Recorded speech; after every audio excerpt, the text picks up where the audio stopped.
دعا کریں اللہ عالم اسلام کو ہر فتنے سے بچائے، اللہ تعالی حرمین الشریفین کو اور پاکستان کو یہود اور ہنود کے فتنوں سے محفوظ رکھے، کیونکہ اب یہودیوں کی بھی اور ہندو کی بھی ان دو شہروں پہ نظر ہے، ایک مکے مدینے پہ، ایک پاکستان۔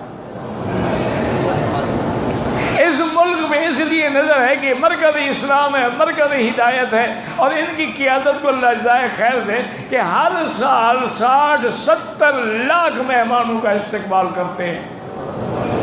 20-25 لاکھ تو حج میں ہوتے ہیں نا، سارا سال جو عمرے والے آتے ہیں ان کی تعداد بھی کم از کم 60 لاکھ کے قریب ہوتی ہے۔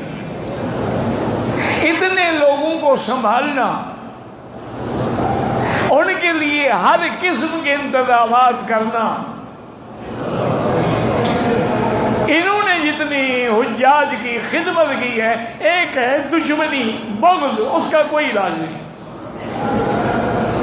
ٹھنڈے دل سے اگر سوچیں، ایمان سے کہیں، عرفات میں، مزدلفہ میں، مینا میں کوئی پانی کی کمی ہوئی، کوئی کھانے کی کمی ہوئی، کوئی فروٹ کی کمی ہوئی، یعنی ہمیں اپنے ملک میں اتنا اچھا فروٹ نہیں ملتا جو یہاں مل رہا تھا، اور ہر حاجی کے بسوں میں پانی کے کلٹن اور جوس کے کلٹن پھینکے جا رہے تھے۔ تو یہ ان کی خدمات ہے حجاج کی۔ تو اب یہودیوں کے لیے یہ بات بڑی کھٹکتی ہے کہ یہ ایسا مرکزی اسلام ہے، جب تک یہ قائم ہے اسلام قائم ہے۔ اور پاکستان کا گناہ کیا ہے؟ ایٹمی طاقت، کہ مسلمانوں میں، اسلامی ملک میں کوئی طاقت ایٹمی بن جائے،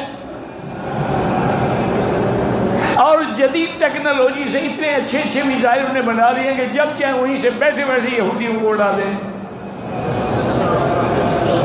ان کو پتا ہے کہ اگر انہوں نے K2 پر میزائل سسٹم لگا دیا تو وہاں سے فائر کیا تو جب توڑ جائے گا۔